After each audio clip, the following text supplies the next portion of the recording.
Dans le livre des Nombres, nous voyons que Dieu a donné des instructions sur la manière dont l'arche devait être portée. Seuls les Lévites pouvaient la porter. Et nous devons nous rappeler que les Lévites représentent les premiers-nés de toutes les tribus d'Israël.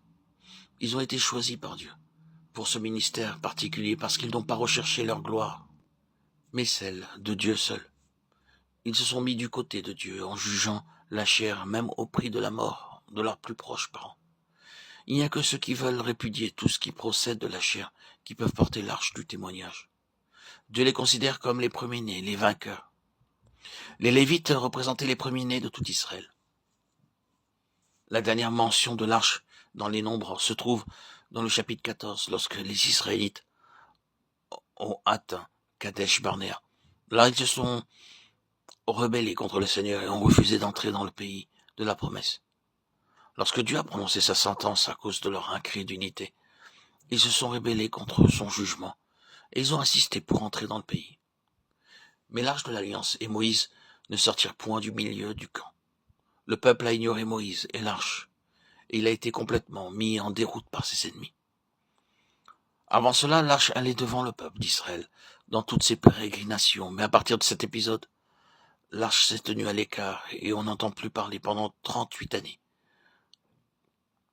Israël n'avait plus de témoignage. Dans le Deutéronome 31-26, l'arche est mentionnée au terme du long voyage dans le désert. Hormis cette seule référence, la nouvelle mention de l'arche se trouve dans Josué 3, quand le peuple entre dans le pays de la promesse. Dieu avait donné des indications très précises sur la manière dont l'arche devait être transportée. Tout devait être fait conformément à ce que le Seigneur avait ordonné. Le témoignage du Seigneur obéit à des règles édictées par Dieu et conformes à son dessein. Dans les Nombres, nous avons les instructions de Dieu concernant l'arche. Et dans Josué, nous voyons la mise en pratique. Nous voyons l'arche en relation avec le peuple de Dieu, mais aussi en relation avec l'ennemi. Comment elle devait être portée pour introduire le peuple dans le pays et comment elle devait l'être pour remporter la victoire sur les ennemis. Nous devons nous souvenir que l'arche est à la fois l'arche de l'alliance et l'arche du témoignage. C'est Christ vu sous deux aspects, comme l'alliance de Dieu, aussi comme le témoignage de son peuple. Quand il est vu en relation avec Dieu, c'est l'arche de l'alliance, mais en relation avec son peuple, ou en relation avec l'ennemi. Alors, c'est l'arche du témoignage. Au terme de leur pérégrination dans le désert, la terre promise se profilait devant le peuple, si proche qu'ils pouvaient la contempler de leurs yeux. Cependant, ils ne pouvaient pas y entrer, car le Jourdain en crue en barrait l'accès, et le Jourdain typifie la mort. Ils avaient besoin d'une base solide pour pouvoir le traverser, y accéder. La base sur laquelle ils pouvaient entrer dans le pays avait été fournie par Dieu, l'arche de l'Alliance. C'est seulement à cause de la puissance de l'Alliance de Dieu que nous pouvons franchir le Jourdain. Beaucoup de chrétiens ne font pas clairement la distinction entre les promesses de Dieu, les œuvres de Dieu et l'Alliance de Dieu. Les promesses sont données pour encourager la foi, mais parfois nous ne pouvons pas expérimenter les promesses de Dieu. Il arrive que nous ne puissions pas même nous raccrocher aux exaucements divins. Mais alors, quand cela arrive, nous avons toujours son alliance, et l'alliance signifie bien plus que les promesses, et plus que des faits.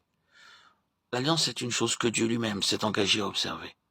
L'alliance est un point d'ancrage donné par Dieu, où la foi peut s'accrocher. Nous n'avons rien demandé à Dieu, pour ainsi dire, mais il lui a plu de se lier lui-même par une alliance. Et dans un certain sens, il n'est plus libre. Une alliance, c'est quelque chose qui est signé entre deux parties. L'alliance divine est typifiée par l'arche. En Christ, les exigences de la loi ont été pleinement satisfaites. Il est cette alliance.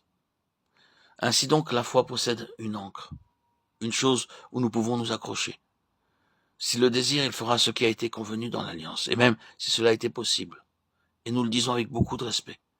Il devra le faire, car il s'est lié lui-même par son alliance. C'est ce qui fait la valeur de cette alliance et qui fortifie notre foi.